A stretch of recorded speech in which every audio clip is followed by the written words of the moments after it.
And we're live again. Hello and welcome to Ask and Lead to Succeed, the Q&A format of the Startup Succeed, where I am answering leadership questions.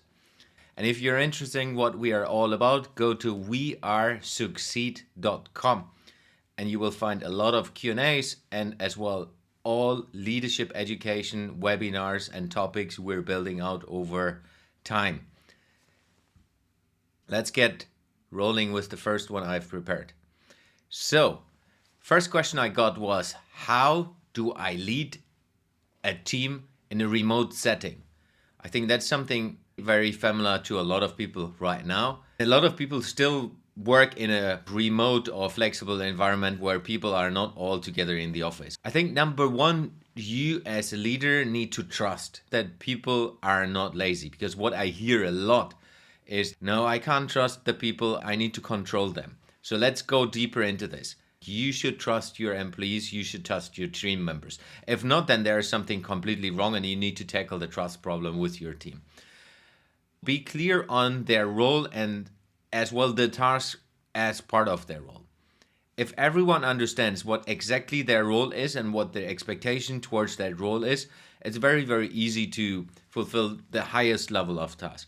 But then, of course, you need to go deeper and have specific goals. And I always like to have a proper KPI setting. I've answered way more on that when you go into Succeed and listen to the delegation webinar.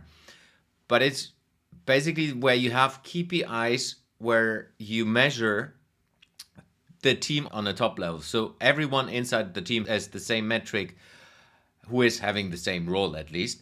And then with this, you measure how successful are they contributing to that task, to that topic, to the customer success, whatever your role and your team is about. And then you make it transparent. I like transparency where you have everyone in the team seeing the KPIs of the others and as well seeing how they are working with the KPIs and improve them over time. Because this transparency gives everyone the possibility to measure themselves with each other. And sometimes there comes a little bit of competition, of course, and that's, for me, it's not a bad thing. It's really an opportunity for you to say, hey, this is what we are supposed to do as a team, and these are the KPIs to that, and that's where we are right now, and our goal is this. Are we achieving that or not? And then what I like to do as well is a weekly stand-up. I'm not a huge fan of daily, because I believe that if you trust and if you build trust with your team, everyone understanding their key roles, then you don't need to do a daily stand-up and going deep into what are you doing today, are you doing this, are you doing that, where you need to follow up, basically micromanage. Of course, it depends of where you are in the world, what are the topics you're supposed to do, and how deeply the team members need to be guided. Because every team member will be in a different level of need as well, in this case, the team lead.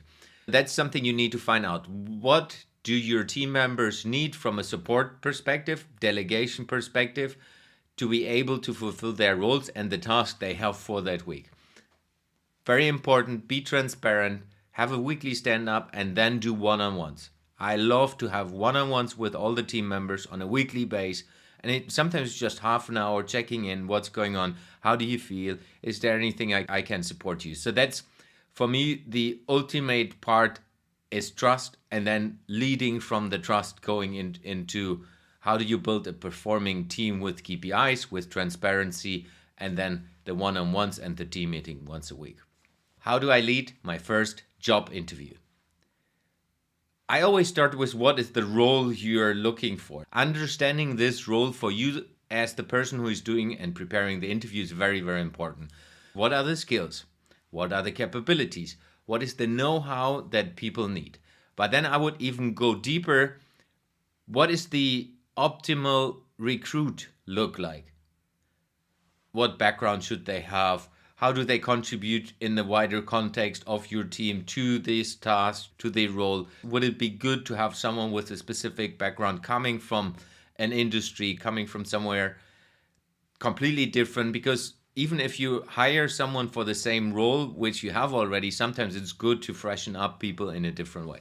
So understand that before you start going into interviews. And of course, do your research.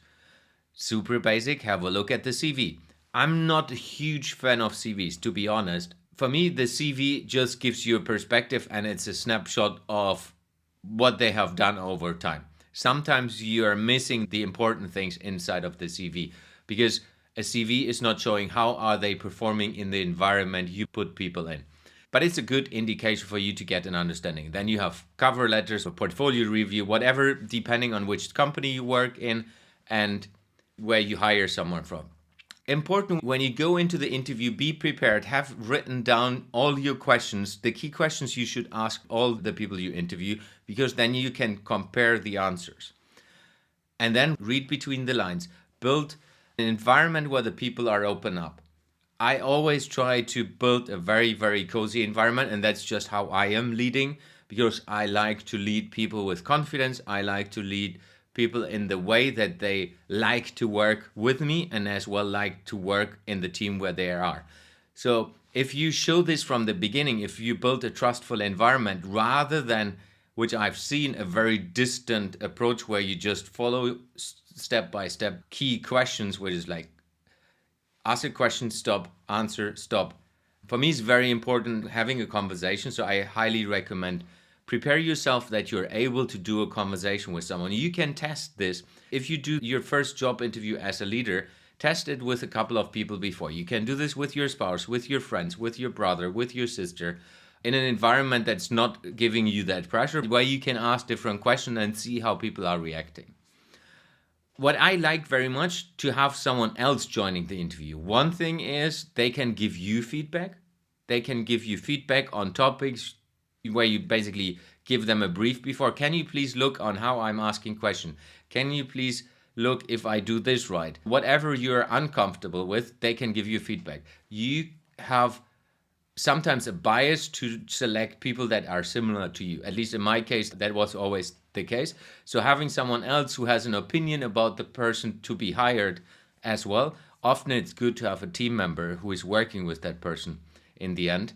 Inside of the same conversation, then it's very helpful to have a conversation after the interview ended, and then you can have a conversation. Hey, do you think that fits? How does this person compare to the other person we interviewed? And if you do all the interviews together, you will have a clear picture most of the time, at least.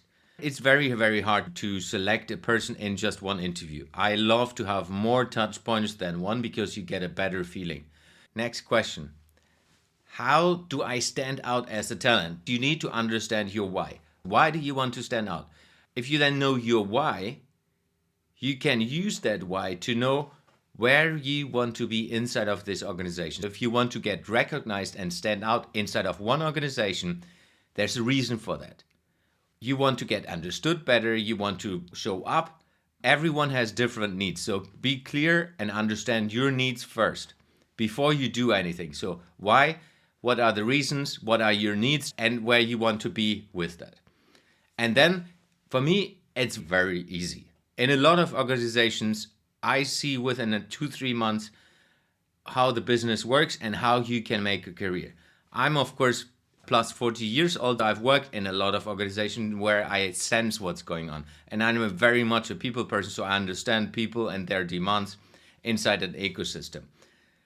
Number one is execute the work you get above average. If you're consistently delivering work above average, you will be noticed. And that sounds super silly. For me, it's not about working harder than everyone else. It's just working smarter. Just deliver something like a task that you're supposed to deliver for the department head a day in advance. If you do this consistently, they will notice that you're the only person that's delivering in advance. That's not always a need for that, but it's just an example. And as well, if you deliver something extra to the task you're delivering, which is a benefit for the person you're delivering it to, or for the company as a totality, that's also going to be noticed. That's why I'm saying it's not necessarily working harder, it's working smarter. And if you do this, on average, always going 10-15% above the average, you will succeed in an organization. Understand who are the people in the organization and who have something to say when it comes to promoting people who are important. It's not necessarily always the highest people in the organization. Go into fields where you can stand out fairly easy. If you are in a production company and you work inside of the production field, you will have a lot of competition because that's the core business of the company. If you work in the whole supply chain connected to that company, there may be opportunities where there is a weak department or an area which needs a lot of improvement. If you go into this area, you are able to stick out fairly easy and have the possibility to get seen from other people. Go into the headquarters.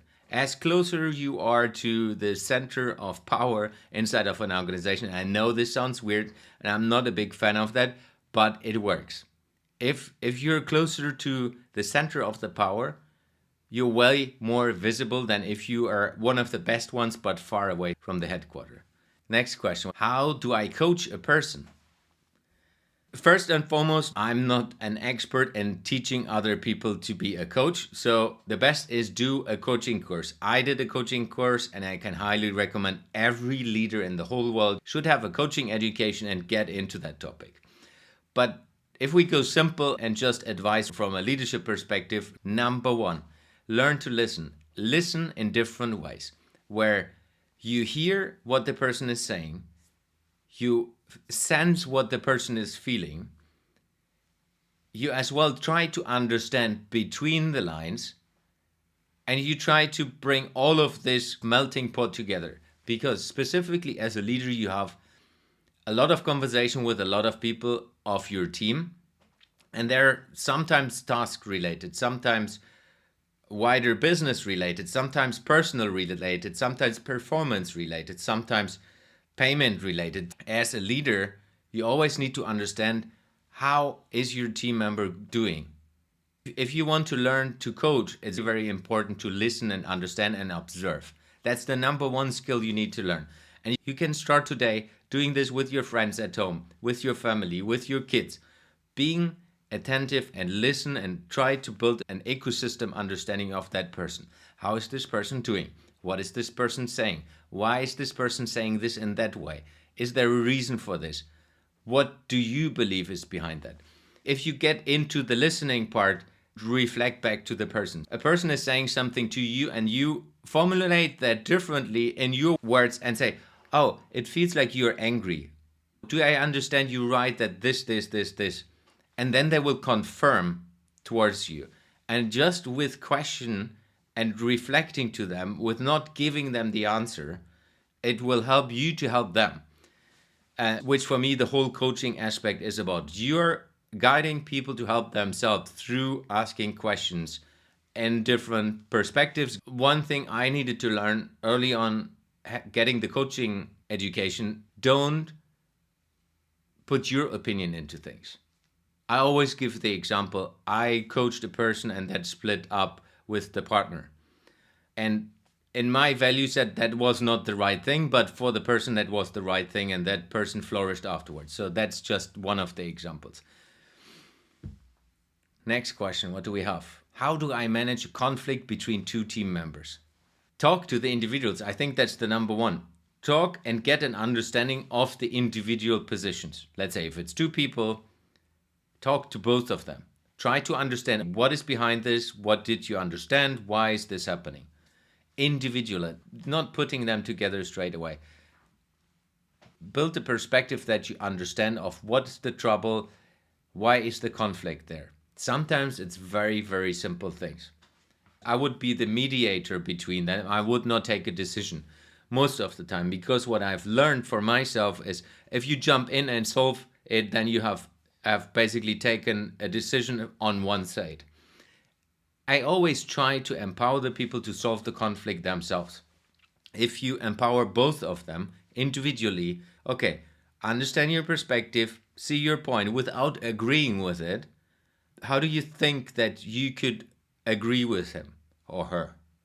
How do you believe that you could take this conversation to the next level? How do you think you could solve this? And then you ask them to reach out to each other. And one of them will always do the first step, except this conflict is happening over a couple of years already. Then It's often very, very hard. But still, you can be the mediator. I'm always trying to not stepping in and helping them to understand this. And if they can't solve it themselves, then I jump in and basically put the two people together. I would put them together and again, mediate the conversation, not taking a decision. Have clear boundaries inside of the conversation of, hey, this is what we talk about. There's no personal attack. There's no this. There's no that. There's no shouting. There's no this. Let's have a conversation. The goal of this conversation, which you need to state very, very clearly from the beginning, is to solve this. And that you expect them to find a solution. Then you take a step back and give them the possibility to have a conversation around this and find a solution. And that might take a couple of weeks, couple of months, depending on how difficult the situation is. How to communicate effectively with an international team. Understand the different cultures. I have worked on an international level where I've worked with US, China, or Asia in general, Central Europe, North Europe, South Europe. So there's a melting pot of different cultures. To be able to communicate effectively, you need to bring this to a level that you build a team level of communication. So you need to build kind of rules for the team to understand each other. It's specifically hard, at least in my experience, when you talk with native English speakers. Most of the time the conversation or the team language will be English. And you need to, it sounds weird, but you need to dumb it down. I'm often the black sheep in this because I'm German. English is my second language. So I always try to get it to a level where it's like, we need to be very, very simple because people don't understand this complicated word. There is a simpler word of that. So when you communicate with your team, specifically if you're a native English, but same if you're a little bit more advanced in the English language than others, use very simple language. And then, of course, you need to understand what is the communication style of each individual. Some people love to read emails. Some people love to have one-on-ones. Some people love to have physical conversations. Some people love to have digital conversations, video calls, whatever. So if you understand this over time as the leader, then you can cater your leadership communication towards your team members in the right way that everyone can understand it in the best possible way. Pay attention as the leader if people understand what you talk about, what you communicate into your team. Ask them, hey, did you understand what I mean? What did you understand? Specifically with different cultures, very, very important, because if you take me again as a German, I'm a direct communicator. It's similar in the Netherlands where you have a direct communication style. Can you do this in this way, please? And it's very direct. In other countries, I lived in Sweden, it's a different way of doing it to be successful. If you do this in Asia, I've had the conversation the other day, it's again different. Understand the different cultures, that's the number one part, and try to understand on an individual level, even if you have 15, 20 and more team members, you need to understand what is their needs from a communication perspective and how would they like to get communicated to. Thank you very much for joining today. Go to wearesucceed.com. We have already a huge question and answer page. And of course, we have for all the different topics, webinars in our free webinar library. And that's what we are all about. Succeed is looking into how do we enable 1 billion people by 2030 to have access to free leadership education. That's what we're going to build, and that's what we're trying to do. And if you're interested in more, check out our website, wearesucceed.com. Contact me, contact any one of my team members. We're happy to have a conversation and learn as we go. Thank you very much for joining me today, and see you next week for the next Q&A.